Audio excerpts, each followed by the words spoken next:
O desejado de todas as nações. Capítulo 30. Nomeou 12. Este capítulo se baseia em Marcos capítulo 3, versos 13 a 19 e Lucas capítulo 6, versos 12 a 16. E subiu ao monte e chamou para si os que ele quis, e vieram a ele. E nomeou 12 para que estivessem com ele e os mandasse a pregar. Foi sob as protetoras árvores da encosta da montanha, pouco distante do mar da Galileia, que Jesus chamou os 12 para o apostolado e proferiu o Sermão do Monte. Os campos e as colinas eram os seus retiros favoritos e muitos de seus ensinos foram ministrados sob a abóbada celeste, de preferência a templos ou sinagogas. Sinagoga nenhuma poderia haver comportado as multidões que o seguiam, mas não foi somente por essa razão que preferiu ensinar nos campos e bosques. Jesus amava as cenas da natureza. Para ele, todo quieto retiro era um sagrado templo. Fora sob as árvores do Éden que os primeiros habitantes da terra encontraram seu santuário. Ali se comunicara Cristo com o Pai da humanidade. Quando banidos do paraíso, nossos primeiros pais ainda adoraram nos campos e bosques, e ali os procurava Cristo com o evangelho de sua graça. Fora Cristo que falara com Abraão sob os carvalhais do Manre, com Isaque quando saía a orar no campo à tardinha, com Jacó nas colinas de Betel, com Moisés nas montanhas de Midian e com o jovem Davi quando apacentava os rebanhos. Fora por instruções de Cristo que, por 15 séculos, os hebreus haviam deixado suas habitações durante uma semana todos os anos, vivendo em cabanas feitas de ramos verdes, de formosas árvores, ramos de palmas, ramos de árvores espessas e salgueiros de ribeiras. Preparando os seus discípulos, Jesus buscou de preferência afastar-se da confusão da cidade para a quietação dos campos e colinas, como estando mais em harmonia com as lições de abnegação que lhes desejava ensinar. E durante seu ministério apreciava reunir o povo em torno de si, sob o céu azul, em alguma relvosa encosta ou na praia do lago. Ali, circundado pelas obras de sua própria criação, podia dirigir o pensamento dos ouvintes do artificial para o natural. No crescimento e desenvolvimento da natureza, revelavam-se os princípios de seu reino. Ao erguerem os homens o olhar para as montanhas de Deus, contemplando as maravilhosas obras de suas mãos, poderiam aprender preciosas lições da verdade divina. Os ensinos de Cristo ser-lhes-iam repetidos nas cenas da natureza. O mesmo acontece com os que se dirigem aos campos com Cristo no coração. Sentir-se-ão circundados de santa influência. As coisas da natureza evocavam as parábolas de Nosso Senhor e repetem-lhe os conselhos. Pela comunhão com Deus na natureza, eleva-se o espírito e o coração encontra paz. O primeiro passo devia ser dado agora na organização da igreja que, após a partida de Cristo, o devia representar na terra. Não tinham à sua disposição nenhum custoso templo, mas o Salvador conduziu os discípulos ao retiro que amava e no espírito dos mesmos ficaram para sempre ligados os sagrados incidentes daquele dia com a beleza das montanhas, do vale e do mar. Jesus chamara os discípulos para que os pudesse enviar como testemunhas suas, a fim de contarem ao mundo o que dele tinham visto e ouvido. Seu encargo era o mais importante a que já haviam sido chamados seres humanos, sendo-lhe superior apenas o do próprio Cristo. Deviam ser coobreiros de Deus na salvação do mundo.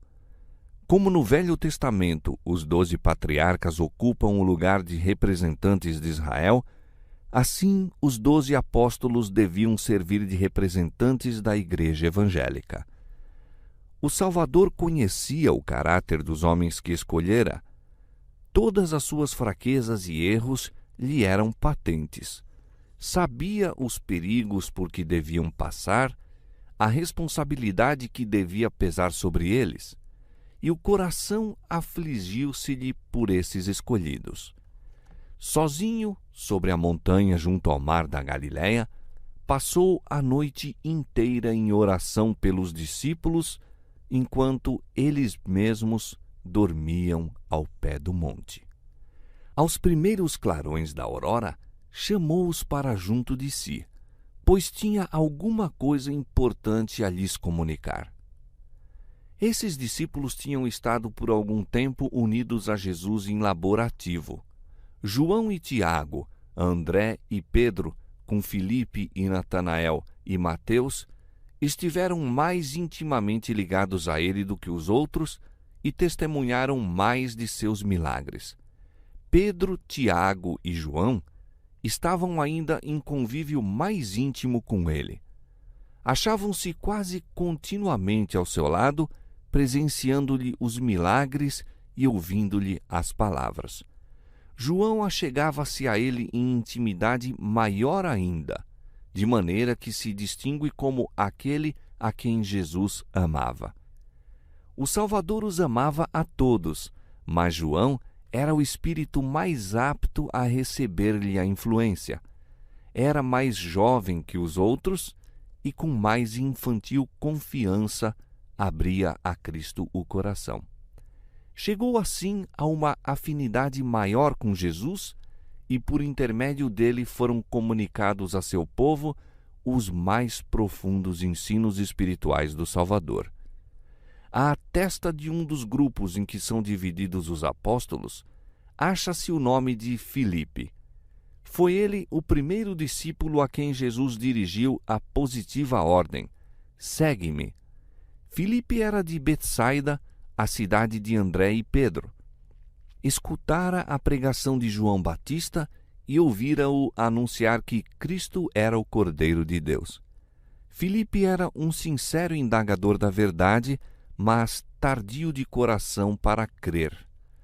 Conquanto se houvesse unido a Cristo, a comunicação que a seu respeito fizera a Natanael mostra que não estava inteiramente convencido da divindade de Jesus. Conquanto Cristo houvesse sido proclamado pela voz do céu como o Filho de Deus, para Filipe era Jesus de Nazaré, filho de José. De outra vez, quando foram alimentados os 5.000, revelou-se a falta de fé de Filipe. Foi para prová-lo que Jesus perguntou: onde compraremos pão para estes comerem? A resposta de Filipe foi de incredulidade. 200 dinheiros de pão não lhes bastarão para que cada um deles tome um pouco. Jesus se magoou. Embora Filipe tivesse visto suas obras e experimentado seu poder, não tinha fé. Quando os gregos interrogaram Filipe acerca de Jesus, não se aproveitou da oportunidade para apresentá-los ao Salvador, mas foi ter com André. Mais tarde, naquelas últimas horas antes da crucifixão, as palavras de Filipe foram de molde a desanimar a fé. Quando Tomé disse a Jesus: Senhor, nós não sabemos para onde vais, e como podemos saber o caminho? O Salvador respondeu: Eu sou o caminho e a verdade e a vida. Se vós me conhecesseis a mim, também conheceríeis a meu Pai. De Filipe partiu a resposta de incredulidade: Senhor, mostra-nos o Pai, o que nos basta. Tão tardio de coração, tão fraco na fé era aquele discípulo que por 3 anos estivera com Jesus. Em feliz contraste com a incredulidade de Filipe, estava a infantil confiança de Natanael. Era homem de natureza intensamente fervorosa, homem cuja fé se apoderava das realidades invisíveis. Todavia, Filipe foi aluno na escola de Cristo e o Divino Mestre lidou pacientemente com sua incredulidade e espírito tardio. Quando o Espírito Santo foi derramado sobre os discípulos, Filipe tornou-se um mestre segundo as normas divinas. Sabia de que falava e ensinava com uma certeza que levava convicção aos ouvintes. Enquanto Jesus estava preparando os discípulos para sua ordenação, um que não fora chamado se esforçou para ser contado entre eles. Foi Judas Iscariotes, que professava ser seguidor de Cristo. Adiantou-se então, solicitando um lugar nesse círculo mais íntimo de discípulos. Com grande veemência e aparente sinceridade, declarou: Senhor, seguir-te-ei para onde quer que fores. Jesus nem o repeliu, nem o acolheu com mostras de agrado, mas proferiu apenas as tristes palavras: As raposas têm covis e as aves do céu ninhos, mas o Filho do Homem não tem onde reclinar a cabeça. Judas acreditava que Jesus fosse o Messias, e ao unir-se aos discípulos, esperava assegurar para si alta posição no novo reino. Essa esperança quis Jesus tirar com a declaração de sua pobreza. Os discípulos estavam ansiosos por que Judas fosse contado entre eles. Tinha imponente aparência, era dotado de perspicácia e habilidade executiva, e eles o recomendaram a Jesus como pessoa que lhe seria de grande utilidade na obra. Surpreenderam-se de que o recebesse tão friamente. Os discípulos tinham ficado muito decepcionados de que Jesus não houvesse buscado obter a cooperação dos guias de Israel. Achavam que era erro não consolidar sua causa com o apoio desses homens de influência. Houvesse ele repelido a Judas, e teriam em seu íntimo posto em dúvida a sabedoria do Mestre. A história posterior de Judas revelar-lhes-ia o perigo de permitir qualquer consideração mundana influir no julgar a capacidade de homens para a obra de Deus. A cooperação de homens, como os que os discípulos estavam ansiosos por conseguir, teria entregue a obra nas mãos dos piores inimigos. Todavia, quando Judas se uniu aos discípulos, não era insensível à beleza do caráter de Cristo. Sentia a influência daquele poder divino que atraía almas ao Salvador. Aquele que não viera quebrar a cana trilhada, nem apagar o fumegante pavio, não repeliria essa alma enquanto nela houvesse um único desejo que o atraísse para a luz. O Salvador lia o coração de Judas, sabia as profundezas de iniquidade a que, se o não livrasse a graça de Deus, havia ele imergir.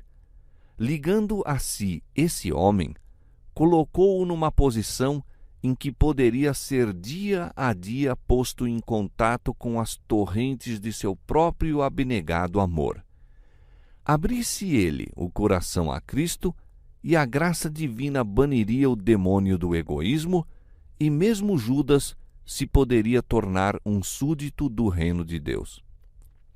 Deus toma homens tais como são, com os elementos humanos de seu caráter, e os prepara para seu serviço, caso queiram ser disciplinados e dele aprender. Não são escolhidos por serem perfeitos, mas apesar de suas imperfeições, para que, pelo conhecimento e observância da verdade, mediante a graça de Cristo, se possam transformar à sua imagem. Judas teve as mesmas oportunidades que os outros discípulos. Escutou as mesmas preciosas lições, mas a observância da verdade exigida por Cristo estava em desarmonia com os desejos e desígnios de Judas, e este não queria ceder suas ideias a fim de receber sabedoria do céu. Quão ternamente tratou o Salvador àquele que havia de ser seu traidor. Em seus ensinos, demorava-se sobre os princípios de generosidade que feriam pela raiz a cobiça.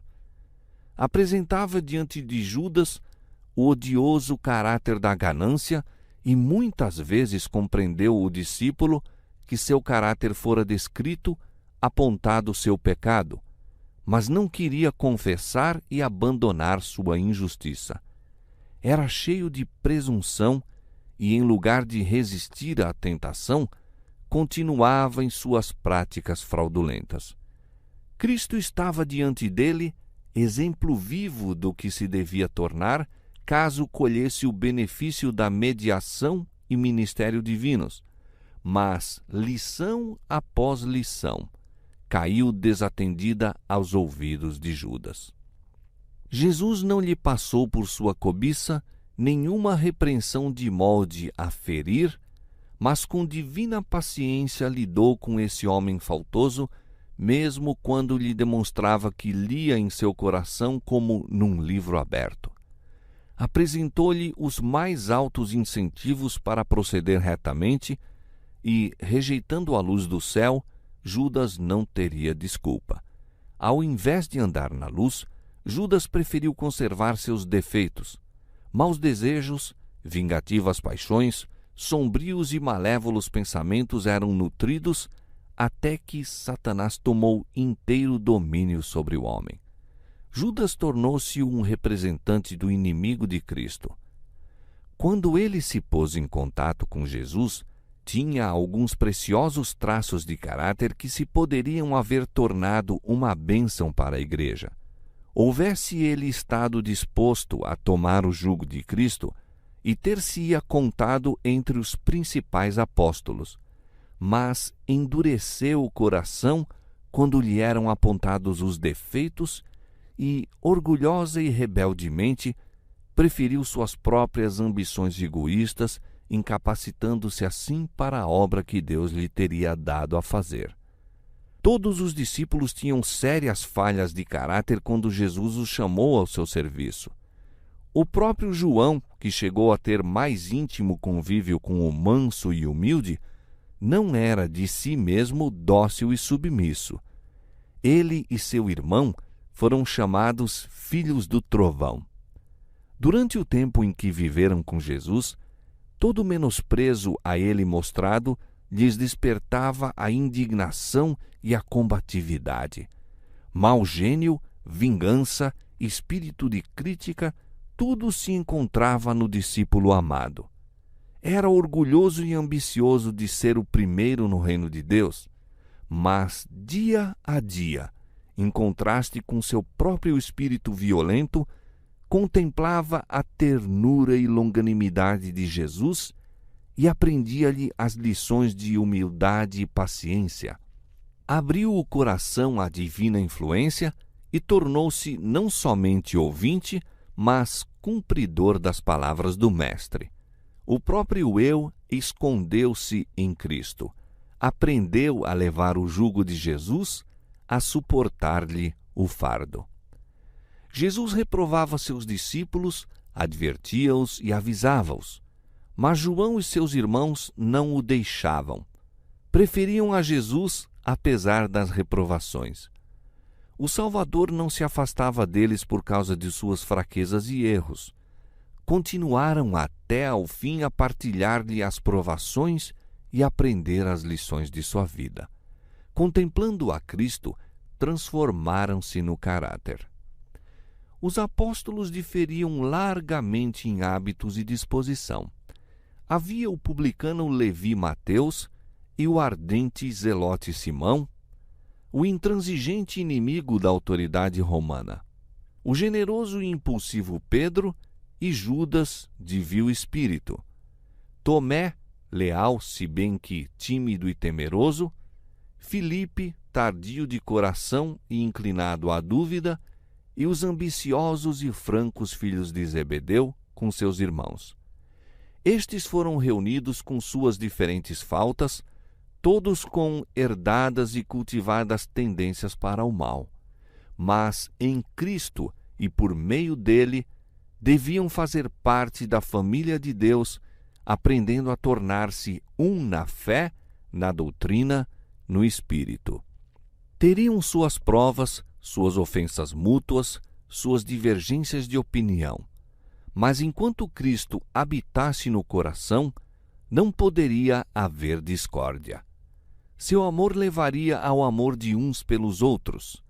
As lições do Mestre conduziriam à harmonização de todas as diferenças, pondo os discípulos em unidade até que fossem de um mesmo espírito, de um mesmo parecer.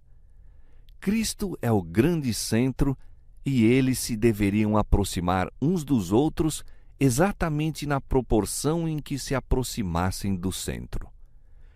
Quando Cristo concluiu as instruções aos discípulos, reuniu em torno de si o pequeno grupo, bem achegados a ele, e ajoelhando no meio deles e pondo-lhes as mãos sobre a cabeça, fez uma oração consagrando-os à sua sagrada obra. Assim foram os discípulos do Senhor ordenados para o ministério evangélico. Cristo não escolheu para seus representantes entre os homens anjos que nunca pecaram, mas seres humanos, homens semelhantes em paixões àqueles a quem buscavam salvar. Cristo tomou sobre si a humanidade a fim de chegar à humanidade. A divindade necessitava da humanidade, pois era necessário tanto o divino como o humano para trazer salvação ao mundo.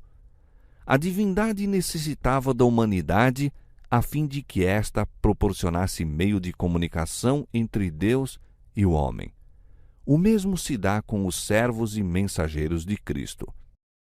O homem necessita de um poder fora e acima dele para restaurá-lo à semelhança com Deus e habilitá-lo a fazer sua obra. Isso, porém, não faz com que o instrumento humano deixe de ser essencial. A humanidade apodera-se do poder divino, Cristo habita no coração pela fé, e por meio da cooperação com o divino, o poder do homem torna-se eficiente para o bem. Aquele que chamou os pescadores da Galileia chama ainda homens ao seu serviço, e está tão disposto a manifestar por nosso intermédio o seu poder, como por meio dos primeiros discípulos. Imperfeitos e pecadores como possamos ser, o Senhor estende-nos o oferecimento da comunhão com Ele, do aprendizado com Cristo. Convida-nos a colocar-nos sob as instruções divinas, para que, unindo-nos a Cristo, possamos realizar as obras de Deus. Temos, porém, este tesouro em vasos de barro, para que a excelência do poder seja de Deus e não de nós. 2 Coríntios capítulo 4, verso 7. Foi por isso que a pregação do Evangelho foi confiada a homens falíveis e não aos anjos.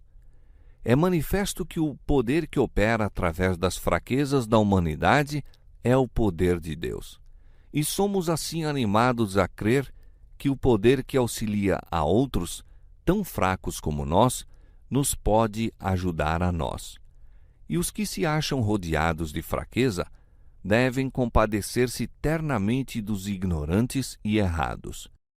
Havendo eles próprios estado em perigo, acham-se familiarizados com os riscos e dificuldades do caminho e, por esse motivo, são chamados a esforçar-se por outros em perigo idêntico. Almas existem perplexas pela dúvida, opressas pelas fraquezas, débeis na fé, incapazes de apegar-se ao invisível. Mas um amigo a quem podem ver, indo ter com eles em lugar de Cristo, pode ser um elo para firmar-lhes a trêmula fé no Filho de Deus. Devemos ser coobreiros dos anjos celestes em apresentar Jesus ao mundo. Com quase impaciente ansiedade, esperam os anjos nossa cooperação, pois o homem deve ser um instrumento para comunicar com o homem. E quando nos entregamos a Cristo, numa consagração de toda a alma, os anjos se alegram de poderem falar por meio de nossa voz para revelar o amor de Deus.